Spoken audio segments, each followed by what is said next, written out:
Moving swiftly on in good style, we're already behind schedule. So I'd like to hand over to Matt now for building the brand. And Matt spent a good chunk of time building, working with the staff and with the volunteer commissions that and working groups and subgroups in the vision for building the brand of our competitions.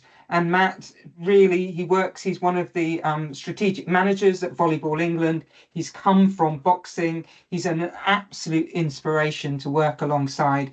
There's no such thing as 24-hour days. He has 28 hours in a day, and he also has some wonderful children and a wonderful wife. I don't know how they put up with the dedication and commitment he gives to volleyball. So Matt, take it away. Thank you very much, Gwyn. Thanks for that big up. Afraid I've not got any Olympic medals to offer up. Just a couple of under 18 trophies playing football and cricket. I think that's about as good as it got for me. But yeah, my background is I've always loved sport, all kinds of sport. I've always worked in. I was a sports journalist first, and then I moved into sports comms. So yeah, although I've not really played volleyball very much, I love watching it and I love all sports. So yeah, that's my kind of motivation really. So I'll just share my screen now. Hopefully you guys can all see that. Can you see that? Yes, nice. Brilliant. I shall just put this slide on there now. Okay. So building the brand. So I think this is going to talk primarily about the Super League and the NVL, but there are elements to it that apply across the board. It's the same kind of principles that we're working to, particularly around the competitions and player aspects that we're looking to infiltrate across the entire organisation. So just to run through briefly what I'm going to talk about. So I just want to explain a little bit about the 5-year vision, because that is critical to the players and how things are hopefully going to evolve in the coming years. The professionalisation that we're looking to run across the Super League, how we bring in greater brand consistency and widening the offer, and then the social media aspect, which is so critical these days. The fact that we are very much looking to be video centric, news when it's news, and going live, the immediacy that is so important these days. And then to finish, just a few social media tips that as players you might be able to take away, and then hopefully get some thoughts and feedback from yourselves. So the NVL 5-year vision. So some of you may have seen this, some of you may have not seen this, but it's an overall plan that Rob, the competitions managers, put together that sits beneath our overall strategic plan, and it's a 5-year vision on how we're looking to improve the national structure. So as you can see here, the 3 main priorities are reducing calendar congestion. I think at the moment we've got something like 27 weeks to pack in the 18 rounds of matches, the Final Four, the National Cup and Shield, not to mention all the junior competitions that a lot of players are involved with who play in the NVL and the Super League. So that's something that is being looked at addressed. Then there's the second one is delivering a consistent league structure. So I think at the moment we're up to something like 78, 79 teams in the male and female sections of the NVL. We're looking to cap that at the start of next season to 84 teams. So there's a lot of reasons behind that in terms of providing greater clarity around the fixtures and things like that. So that's another massive thing. But I think the third one from our point of view in comms is particularly important, driving up standards. So I think that's an area where, you know, we have hopefully started to have an impact and continue to have an impact moving forwards. So within that context, professionalising the Super League as our top league, we feel is massively important. I guess a question to ask you guys is how many how many people do you know who aren't in volleyball who actually know about the Super League and what it's all about? And I suspect from most of you, the answer is one, two, maybe none. You know, not many people will know about it. So this is where I think in the years to come, we can really play a part in strengthening this. Streaming is obviously massively important. Social media. We've got our huddle stats. I'll explain a little bit more about this later on, but it's an analysis tool that we can use. We've got the website, which is an important part of what we offer. Hopefully one day we are going to be able to get some Volleyball England events on television. That's certainly a long-term aim of ours. And then another a massive input from us as comms is to help their own other teams with their own comms as well. How can we help them? So one of the things that we've looked to set up at the start of this journey is to bring a greater brand consistency. So I think in the past, it's fair to say that some of the things that we were putting out to the membership and players was kind of not very united. So we wanted to kind of unite that approach and make sure that the messaging and that we were putting out was consistent. So one of the things that I was tasked with early on in my tenure at Volleyball England was to create a new brand guidelines and style guide document, which is now in force within the hub team. It's something like 60-page document. It's a big piece of work, and I'm not expecting all the hub team to remember it off by heart, but it is there should they need it to call on and to look at certain aspects of what we're putting out. So as I say, to try and be consistent and to try and make it look more professional and work for everyone. So some of the things that I've put there that are included in this document, there's a page there that you can see that's around the subheadings and headings that we use. So it's about the consistency of tone. So how are we speaking to people? Are we conveying the right values? Are we being polite? Are we being, inclusive in the messaging that we're putting out? All these things that we want to be consistent across the board. It's things like the typeface that we're using. So you can see there, we try and use that Korolev font across the board in all our graphic elements. And then we use a different font, Aptos, for our official documents. So that's to be consistent as well.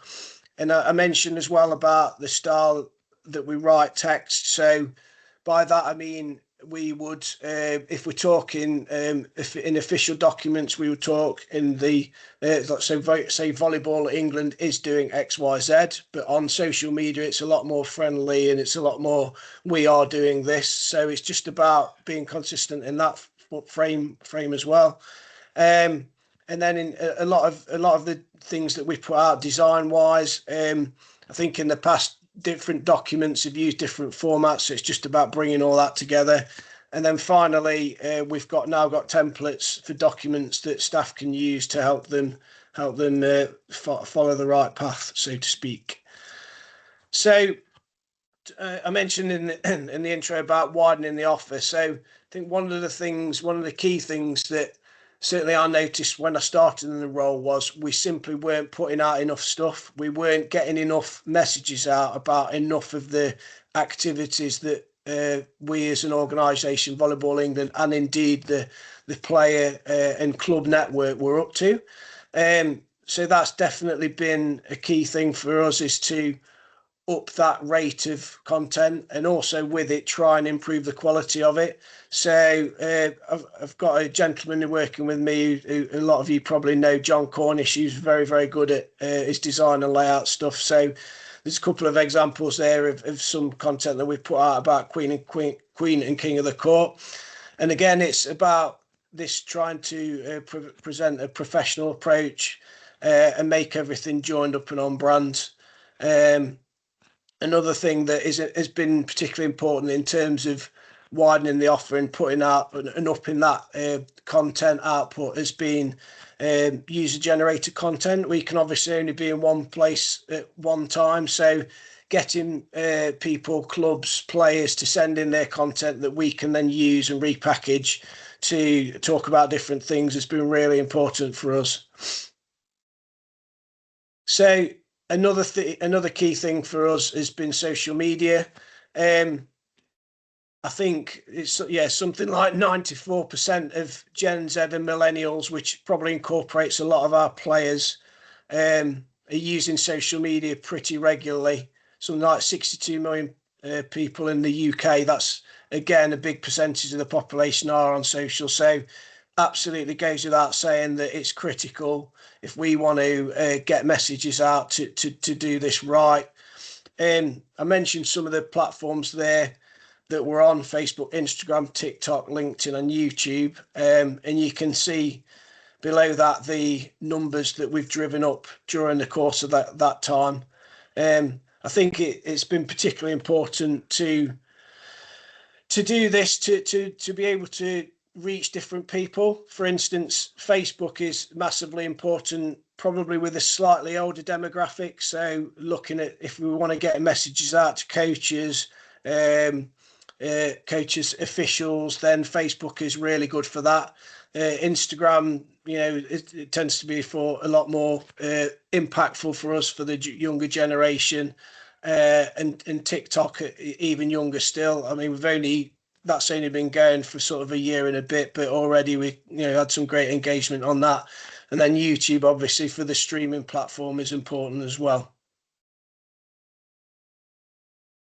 So yeah, perhaps the third key thing I think for us has been to take a more video centric approach.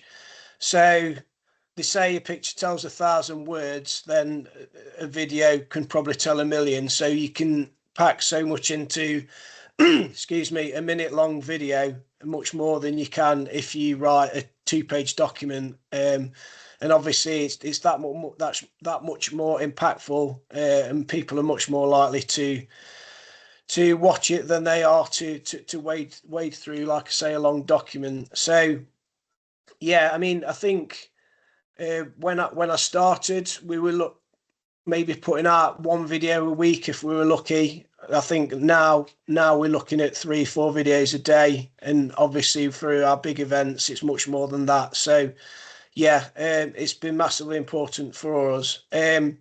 So I mentioned UGC already, user-generated content videos, so I won't go too much into that. But Huddle, as I touched on before, that's been an amazing tool for us in terms of clubs sending for the Super League. It's part of their daily match responsibilities to send in footage.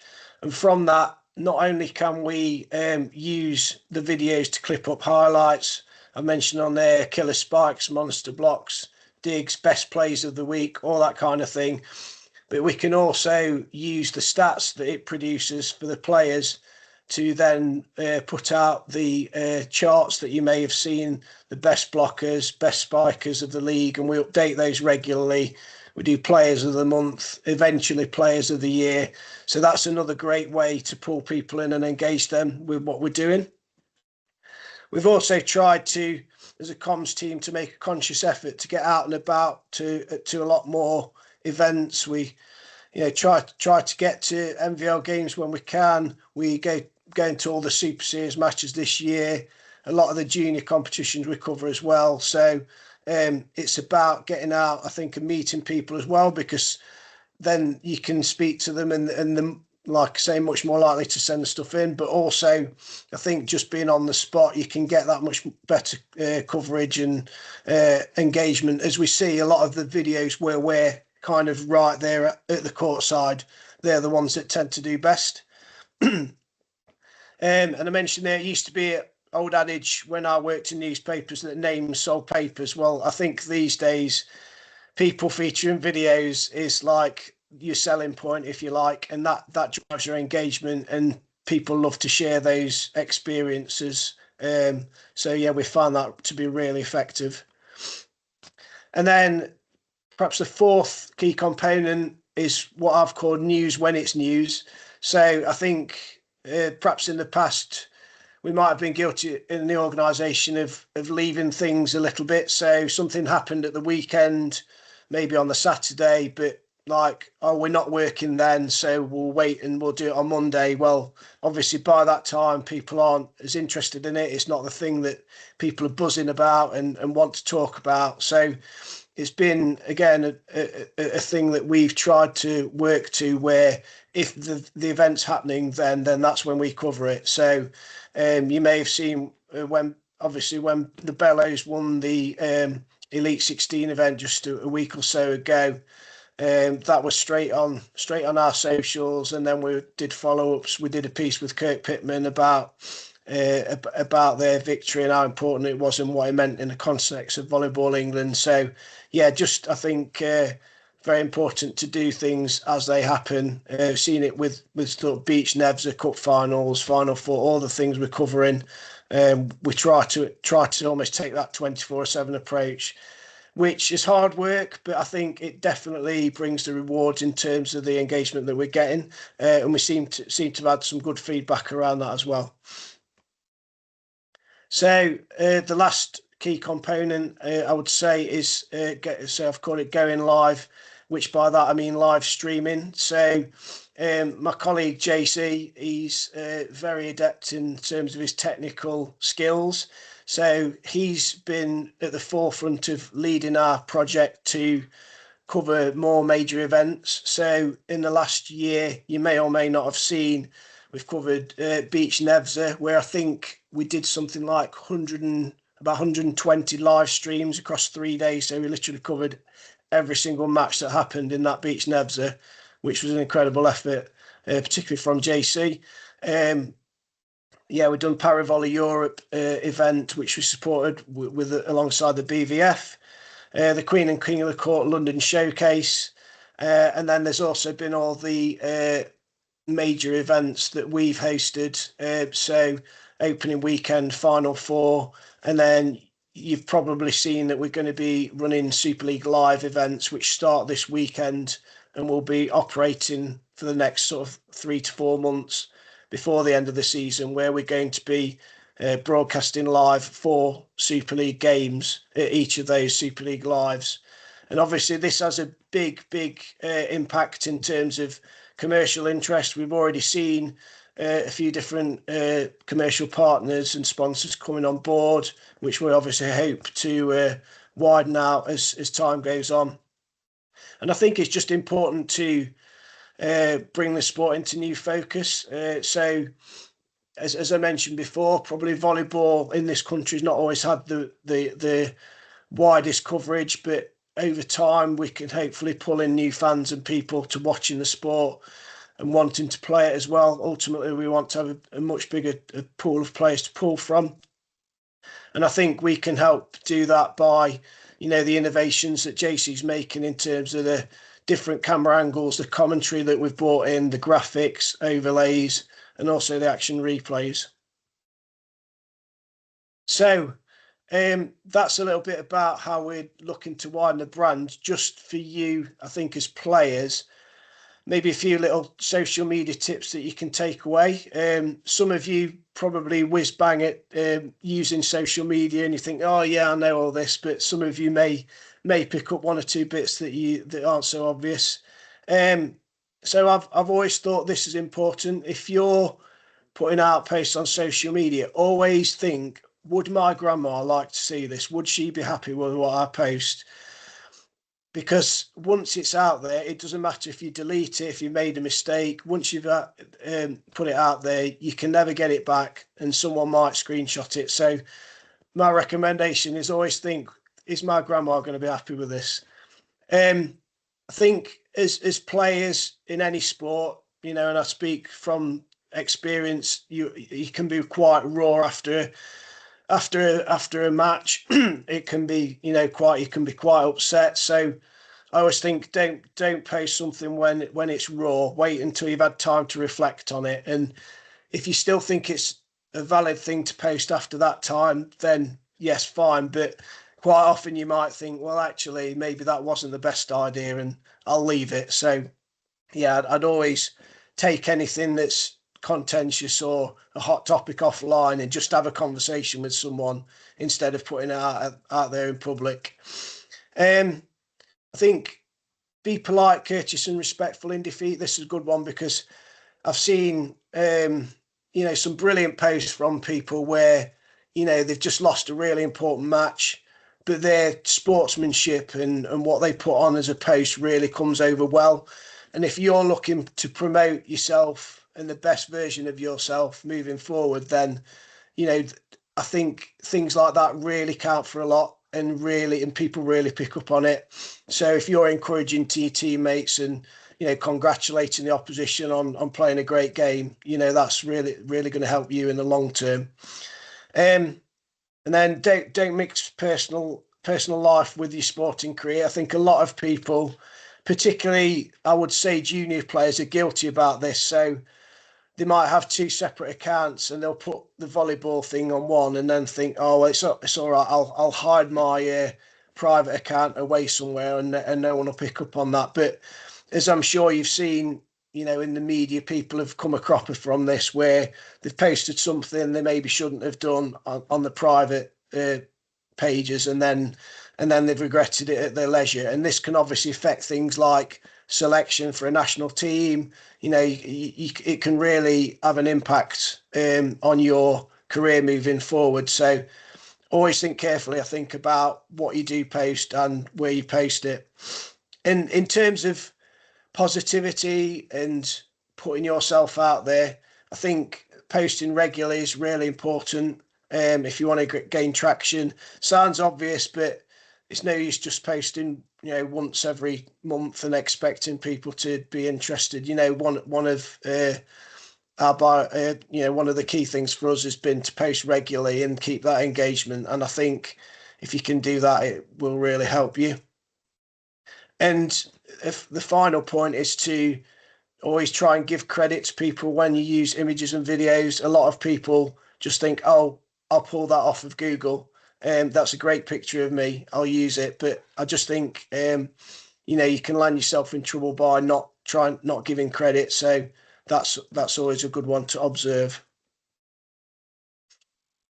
Okay, so thank you for listening for that. Now this is over to you a little bit. So we're always looking in the Volleyball England comms to improve our offer. So I would just appreciate it if you could take the time to drop in the chat things that you like that you've seen on our comms, what maybe you would like to see more of, and conversely things that you don't like and what you think doesn't work, or what you would like to see less of. And just finally, if you could drop in on a scale of 1 to 10 how good you or bad you think the current comms output is, and maybe why. So if you could just take a couple of minutes just to drop that into the group, that'd be much appreciated. And also, if you've got any other questions after what I've spoken about, then please do shout up.